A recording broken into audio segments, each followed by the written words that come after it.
ازيكم حبايبي عاملين ايه؟ يا رب النهارده تكونوا بخير. هنعمل مع بعض النهارده تورته على شكل فور سيزون، على شكل مربع مقاس 30 في 30. هنعملها بأبسط طريقة ممكن تتخيلي تعمليها. زي ما انتم متعودين في فيديوهاتي انا ببسط لكم الفيديو على قد ما انا بقدر.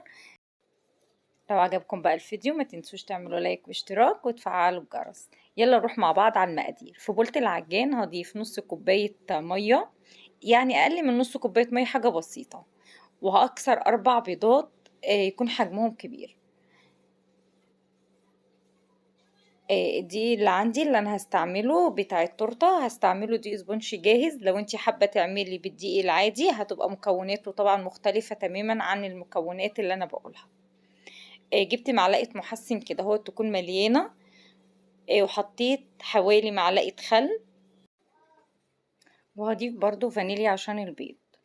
وهكون عندي دقيق سبونش جاهز، 350 جرام دقيق سبونش جاهز.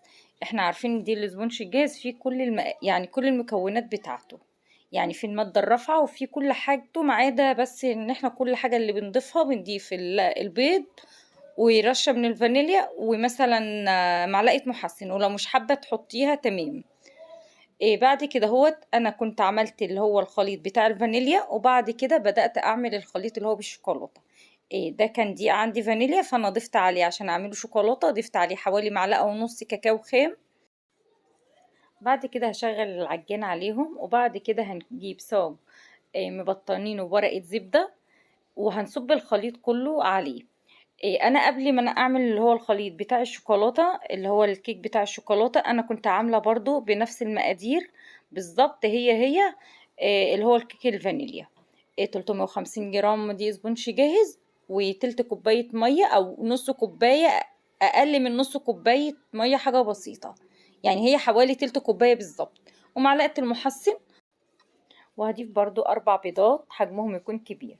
انا جبت الصاج بالشكل وبطنته. بعد كده فردت عليه الخليط بتاع الكيك بالشكل ده كيك الشوكولاتة، وانا قبل يعني مخبز الكيك الشوكولاتة كنت عاملة بقى قبليها الكيك اللي هو بالفانيليا. قاعدة عندي في الفرن حوالي 10 دقايق او 12 دقيقة بالظبط. بعد كده خرجته، غطيته بفوطة تكون يعني فوطة تكون نضيفة. بنسيبها لغاية بقى ما الكيك يبرد خالص. عندنا ده كيك الفانيليا برضو. بعد ما برد عندي وبدأت اشتغل فيه، كنت انا بقى جهزته ان انا قشرت الوش بتاعه بالشكل عشان ما اطولش برضو عليكم الفيديو على قد ما انا اقدر. جبت الكيك بعد كده كانت عندي القطاعة بالشكل قلبت عليه علشان اشيل الورق الزبدة بتاعه، وبعد كده نشتغل فيه.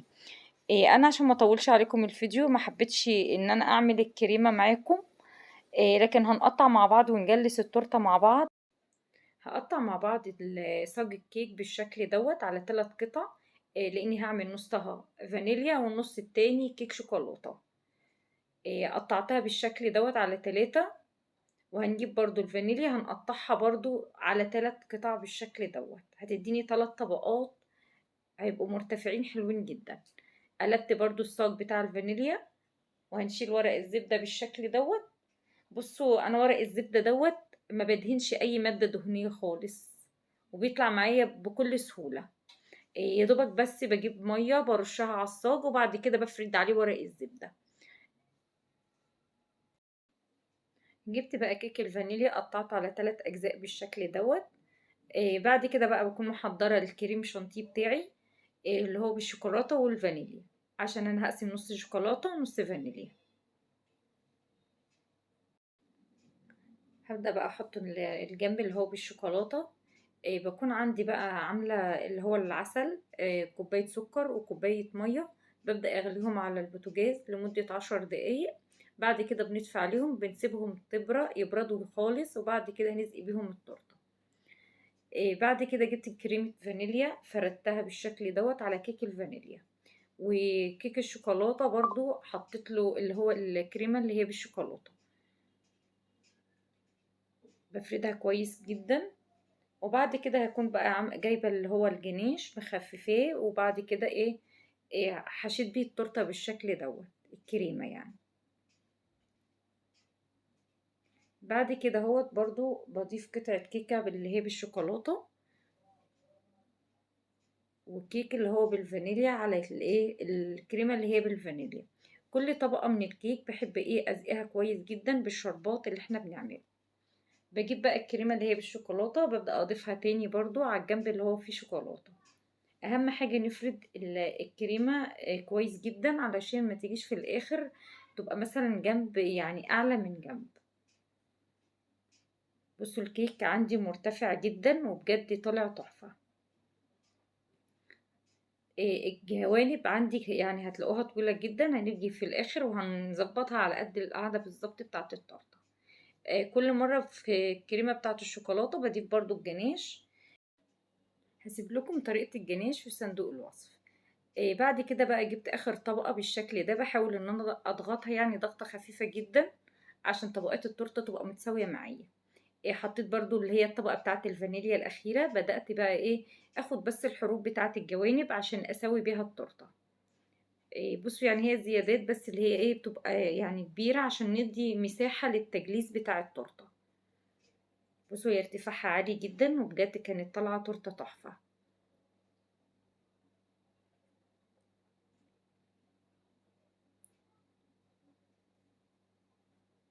ده اخر جنب بقى بدأت اشيل الزيادة بتاعته.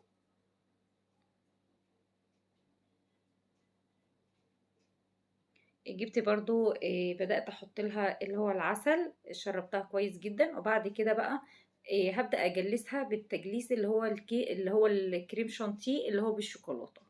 يعني مش هحط على الطبقة بتاعة الفانيليا اللي هو مثلا كريمة فانيليا. اخر طبقة هجلسها كلها بالكريمة بتاعة الشوكولاتة بالشكل دوت. بحاول اغطي بقى بالقمع بالشكل دوت الكريمة. وبعد كده ببدأ اجلسها، بجلس الجوانب، بحط بقى كمية كريمة تكون كتيرة. وبعد كده ببدأ اجلسها. طول ما انت يعني بتعملي التجليس ابدأي اشطفي الاسباتولا اللي انت بتجلسي بيها عشان التجليس يجي معاكي بسرعة ويتظبط معاكي في اسرع وقت.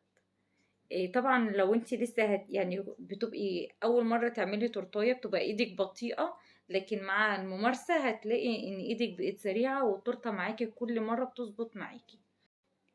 بعد ما انا جلست التورته وقعدت عندي حوالي 3 ساعات، كنت مجهزه بقى الجناش بتاعنا لغايه ما بقي عندي مجرد ان هو بقي دافي جدا. بعد كده هو بدات اصب على التورته بالشكل دوت. بحاول احرك التورته يعني على قد ما انا اقدر يعني عشان الجوانب بتاعتها تتغطى بالجناش وفي نفس الوقت ما تبقاش يعني فيها حاجه مش مظبوطه معايا. بعد ما انا خلصتها حطيتها برضو نص ساعه في التلاجة او في الفريزر. عقبال ما انا كنت عملت بقى الورقه الترانسفير بالشكل دوت. كان عندي ورقه ترانسفير يعني احنا بنجيبه من عند اي حد عنده خامات حلويات بالاشكال اللي تعجبنا. انا اخترت الشكل دوت عشان اعمل الشكل دوت هيديني بجد شكل تحفه. هيخلي التورته بتاعتك اكنك جايباها من احسن محل حلواني. عملت بقى يعني واحده بيضه واحده بالشوكولاته.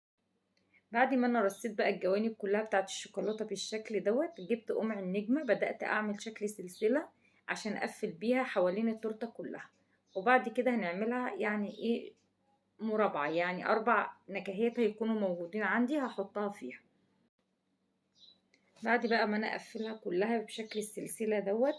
انت ممكن تعملي اي شكل يعجبك بجد. انا بعد ما قفلتها كده من غير اي تزيين تاني بالجناش كان لامع وتحفه عندي. كنت حابه فعلا ان انا اسيبها كده. انا كده خلاص بدات اقفلها بالشكل دوت. بصوا بجد هي كانت تحفه من غير اي تزيين تاني، انا كانت بجد عجباني قوي كده. بس احنا بقى هنبدا نقسمها على 4 اجزاء زي ما انا قلت لكم، برضو بنفس القمع هو. طبعا بعد ما بتقسميها اي حاجة موجودة عندك ممكن تحطيها. انا اللي كان متوفر عندي كان مربى الحليب، واللي هو البسكوتات اللي هي الاوريو، وشوية كريسبي كده اللي هما الشوكولاتة اللي هما بيبقى الحجم الصغير. هنقسمها مع بعض بالشكل دوت. بعد ما انا خلصتها جبت قمع النجمة برضو، بدأت اعمل روزتات بالشكل دوت. هقفل المربع كله بالروزتات.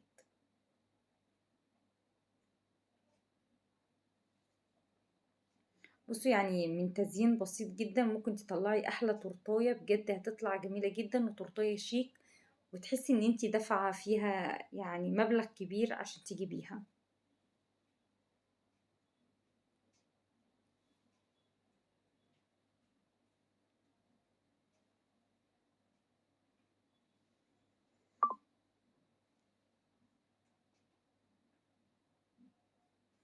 مربى الحليب احنا بنجيبها لما بنحب نزينها بالشكل دوت، يا دوبك بس بنقلبها بالمعلقة، وبعد كده بنعبيها في القمع، ما بنضيفلهاش اي حاجة تاني. جبت بقى البسكوتات بالشكل دوت، هبدأ اعمل بقى تزيين كده بسيط جدا.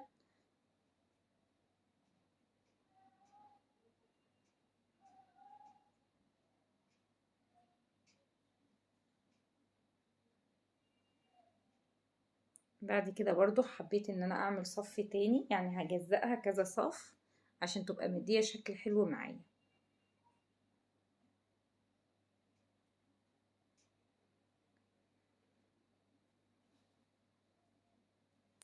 بصوا انا كان عندي الاشكال اللي انا كنت عاملاها في الجوانب بالشكل اللي انتوا شايفينه دوت.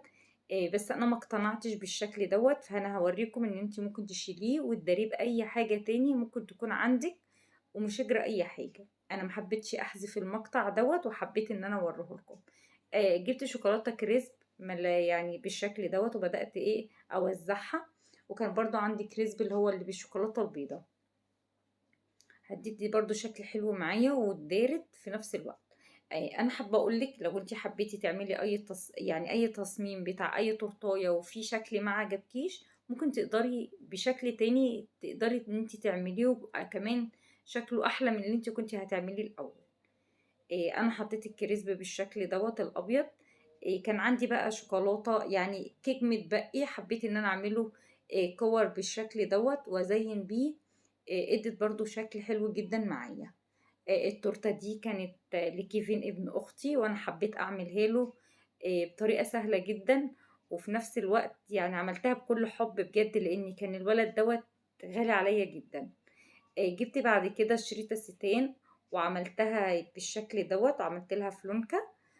بقيت معايا تورته بجد قمر. التورته دي يعني من التورت اللي انا بجد عملتها بجد وانا معجبه بيها جدا. يا ريت تقولوا لي بقى في التعليقات التورته بتاعت النهارده عجبتكم ولا لا. وبكده التورته بتاعت النهارده خلصت، يا ريت تكون عجبتكم زي ما هي عجبتني، واللي يعجبه الفيديو ما ينساش يحط لايك واشتراك ويفعل الجرس.